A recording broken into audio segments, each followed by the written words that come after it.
Muito bem, seja bem-vindo, seja bem-vinda. Estamos começando aqui pelo canal Escola da Esperança, mais um resumo da lição da Escola Sabatina, iniciando uma nova semana, iniciando a lição de número 6, que tem como título geral dessa semana Compreendendo os Sacrifícios. E o verso para memorizar se encontra no livro do Apocalipse, capítulo 5, versículo 9, que diz assim: E entoavam um novo cântico, dizendo: Digno és de tomar o livro e de abrir-lhe os selos, porque foste morto e com teu sangue compraste para Deus os que procedem de toda a tribo, língua, povo e nação. Querido professor, querida professora, eu vou fazer aqui um breve comentário sobre o verso para memorizar dessa semana, que é sempre importante a gente também ter esse entendimento do verso da semana. Quando ali destaca alguns detalhes, como por exemplo, um novo cântico, o que isso significa? Significa que esse cântico ele foi entoado aonde? Ele foi entoado no céu. E o cântico ele exalta o que? Ele exalta a dignidade do Cordeiro de Deus que tira o pecado do mundo, que é Jesus Cristo. E essa razão dessa dignidade foi porque ele foi morto e também com o sangue de Jesus Cristo, ele comprou pessoas para Deus. E essas pessoas, querido amigo, querida amiga, elas vêm de toda a tribo, língua, povo e nação. O que que isso significa? Significa o fato de o alcance, ou a compra foi de todas as pessoas, não foi apenas de um lugar geográfico, sim, de todas as pessoas. O verso também cita a questão do livro. O livro refere-se, então, ao livro selado mencionado no capítulo 5 de Apocalipse, né, que só o Cordeiro pode abrir. Isso está em Apocalipse capítulo 5 do versículo 1 a 9, ou seja, antes do verso para memorizar. Por isso que é importante a gente contextualizar o capítulo, né? Embora ali esteja apenas um verso, mas quando a gente contextualiza, a gente consegue ter um entendimento melhor. Por exemplo, a morte de Cristo, ela é central na redenção humana. Por exemplo, a expressão compraste, o que que isso indica? Isso indica o preço do resgate, ou seja, o seu sangue. E a salvação, que foi a consequência, dessa doação, dessa entrega, a salvação ela é o que? Ela é acessível a toda a humanidade sem distinção de ética, né, e também sem distinção cultural. Inclusive Ellen White no livro, Eventos Finais, na página 228, destaca inspirada por Deus que Cristo tomou sobre si a responsabilidade de abrir o livro selado. O Cordeiro de Deus foi achado o quê? Digno. Então, todas as referências, então, que nós citamos até o presente momento. E por isso que Cristo é digno de toda adoração, pois ele nos redimiu com o seu sangue. Um detalhe importante que é fundamental ressaltar aqui, o plano da salvação ele é o quê? Ele é exclusivo. Ele abrange todas as culturas, povos e línguas. Um outro detalhe, aliás, reiterando, né, o plano da salvação, ele é inclusivo e não exclusivo.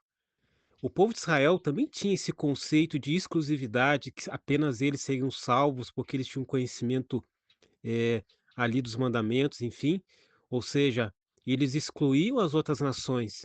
Mas o plano da salvação ele é o que? Ele é inclusivo, ou seja, ele inclui todas as pessoas de todas as tribos, nações e línguas que aceitam Jesus Cristo como Senhor e Salvador.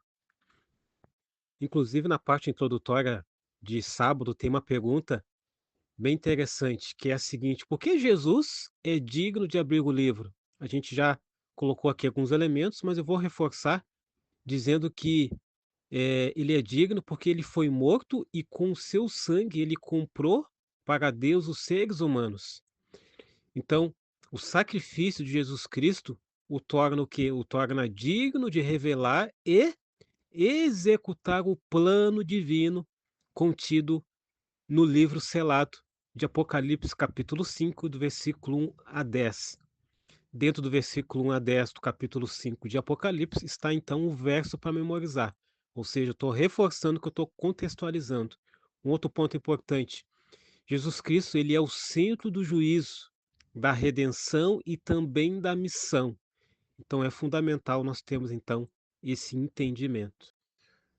E agora, dando sequência, a gente já fez uma análise então do verso para memorizar dessa semana, e nós vamos seguir analisando a parte introdutória de sábado. Por exemplo, ali no primeiro parágrafo, você que tem um guia de estudos físico ou digital, você pode acompanhar. Caso você não tenha e acompanhe aqui o canal Escola da Esperança, eu vou analisar aqui para que você possa também interagir com a gente, tá certo?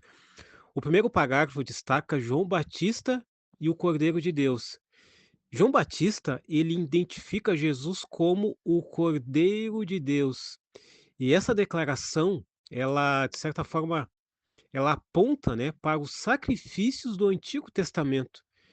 Quando a gente medita na questão da morte de Jesus, ela é apresentada como que substitutiva e também redentora. A parte introdutória também destaca o sacrifício animal, eh, e Apocalipse 4 e também Apocalipse capítulo 5. É interessante a gente meditar e analisar que o tema do sacrifício, querido amigo, querida amiga, ele é o que? Ele é central, nas escrituras. E isso aparece fortemente na visão do trono em Apocalipse capítulo 4 e também no capítulo 5. Ali, Jesus ele é retratado como o cordeiro morto, ou seja, ligando o santuário ao Apocalipse. Quando percebemos então que esta ligação com o Antigo Testamento e a dignidade de Cristo, percebemos que quando estudamos o sistema de sacrifícios, isso sim amplia a compreensão então do cordeiro. Como a gente já analisou no verso para memorizar, e analisando aqui mais um ponto, percebemos então que os seres celestiais, eles reconheciam e reconhecem a dignidade, exclusiva de Cristo. E essa dignidade, ela expressa o quê? O amor supremo de Deus como fonte de adoração eterna. Somente Deus merece essa adoração. Quando a gente analisa, por exemplo, João, capítulo 4, verso 24, lá diz que ele merece ser adorado em espírito e também em verdade. E aí, se a gente voltar um pouquinho, vamos perceber e pegando esses personagens, né? Ou o personagem, ou os personagens, né? João Batista e Jesus Cristo. João Batista, quando ele viu Jesus Cristo lá no Evangelho de João, capítulo 1, verso 29, ele diz a seguinte frase emblemática na Bíblia, né? Eis o Cordeiro de Deus que tira o pecado do mundo. João Batista, ele conecta o quê? Ele conecta Jesus ao Cordeiro Pascual, lá de Êxodo capítulo 2, e aos sacrifícios diários. Então, João Batista, ele tinha o entendimento das profecias daquela época, ele tinha o entendimento da palavra. Então, nós também temos que ter esse entendimento, né? Então, quando ele vê Jesus Cristo, ele automaticamente ele identifica Jesus como o Cordeiro de Deus, como sacrifício substitutivo definitivo. No tempo do fim, que já é agora, nós, querido amigo, querida amiga, querido professor, querida professora, nós temos que ter um entendimento das profecias de Daniel, de Apocalipse, de toda a palavra de Deus, porque, como diz lá 2 Timóteo, capítulo 3, verso 16, toda a escritura ela é inspirada por Deus. Porém, nós temos que ter esse entendimento que, assim como João Batista, de acordo com a palavra daquela época, né, as profecias daquela época, ele tinha um entendimento e automaticamente ele já fez essa representação e entendia o que significava. Nós também, antes da volta de Jesus, antes do advento de Jesus, nós temos que ter esse entendimento E como que nós temos esse entendimento? Através do estudo da Bíblia, através dos estudos que ligam, então, as profecias, ligam também ao aquilo que Jesus Cristo fez por nós. E é interessante analisar que este versículo de João, capítulo 1, verso 29, ele antecipa, né, de certa forma, o papel de Cristo como centro do plano da salvação. Se a gente ali analisar, o Apocalipse capítulo 4, né, ali apresenta o trono de Deus e também apresenta uma outra característica que é a sua soberania.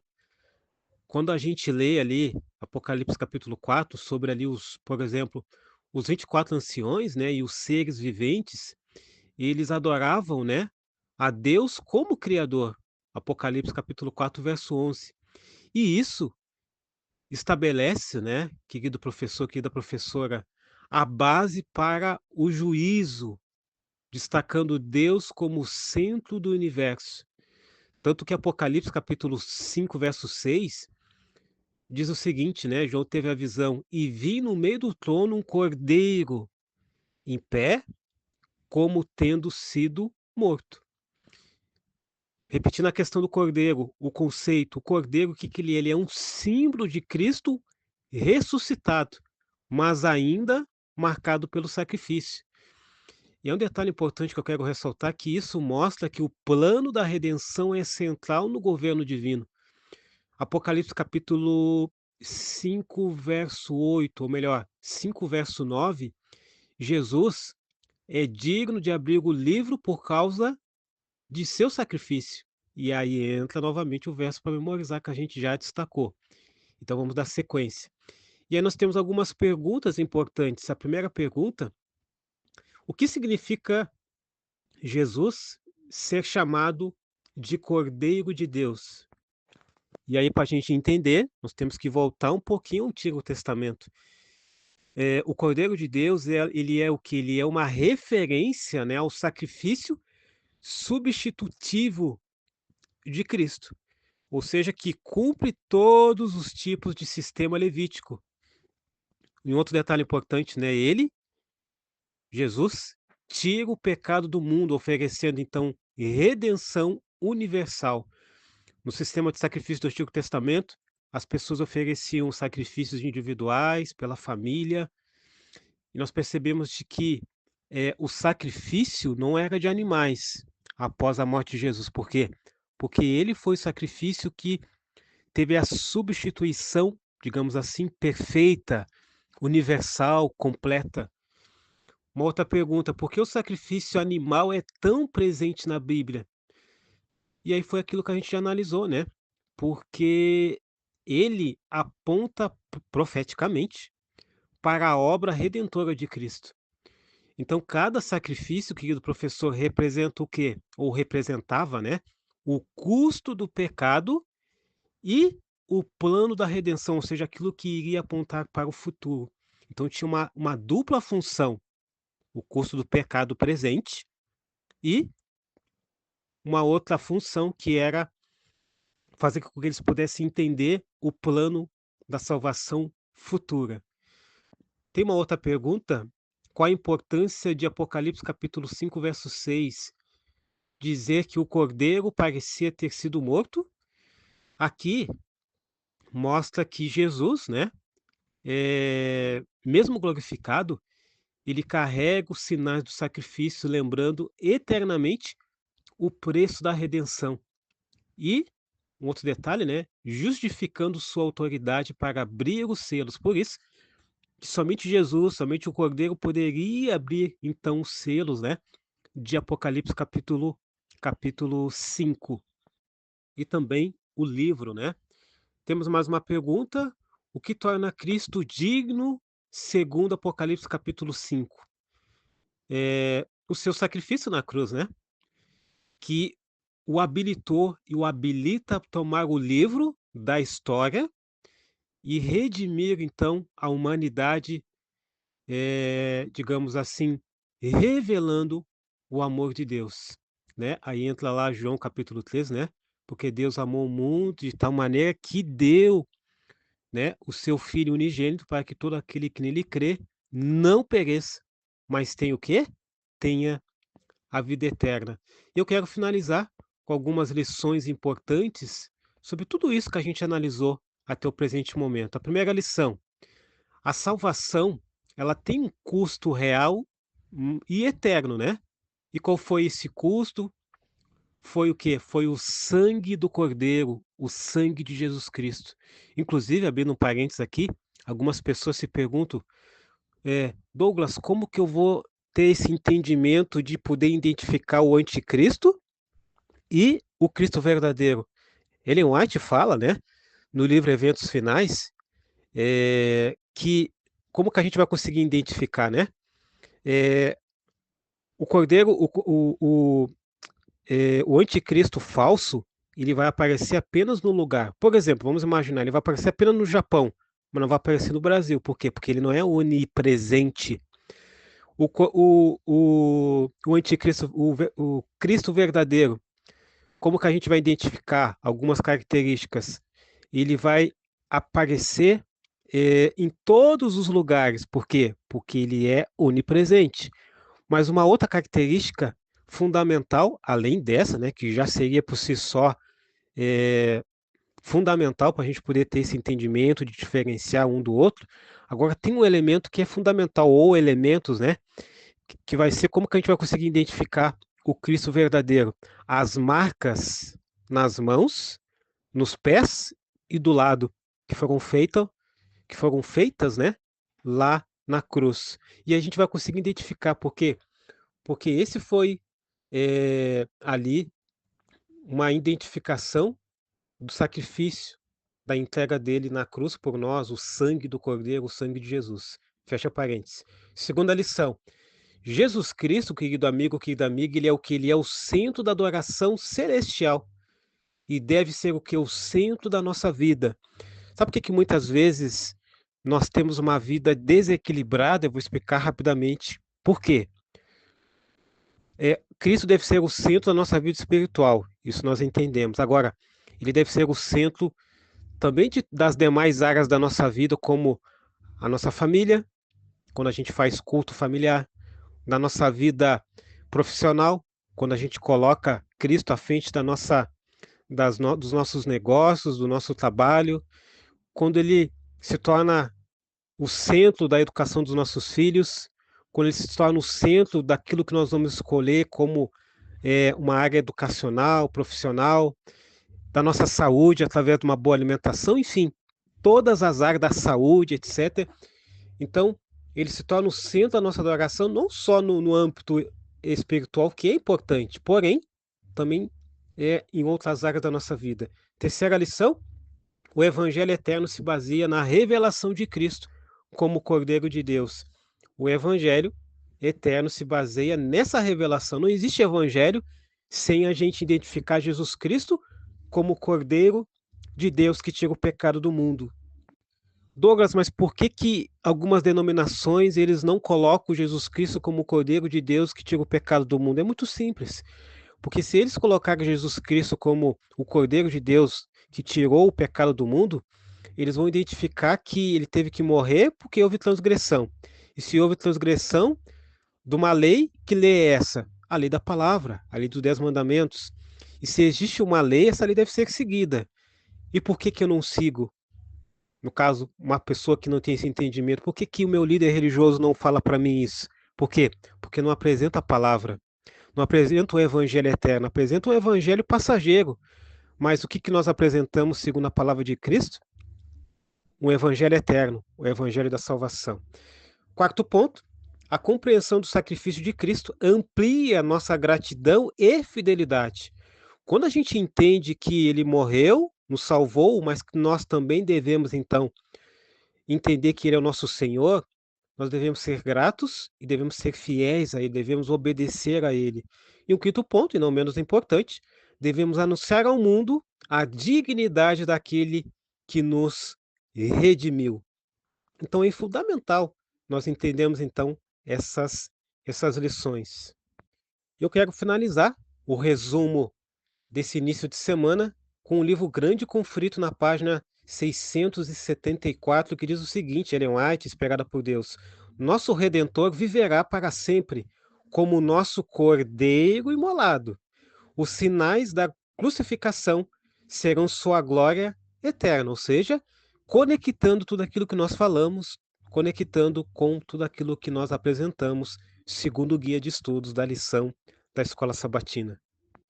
Então nós fizemos um resumo aqui, eh, de toda a parte introdutória de sábado, Deus lá do verso para memorizar, título. Então esse foi o resumo de hoje. Começamos essa semana dessa forma. E que Deus te abençoe, que Deus abençoe a tua família e que Deus te abençoe muito através da lição da Escola Sabatina aqui no canal Escola da Esperança.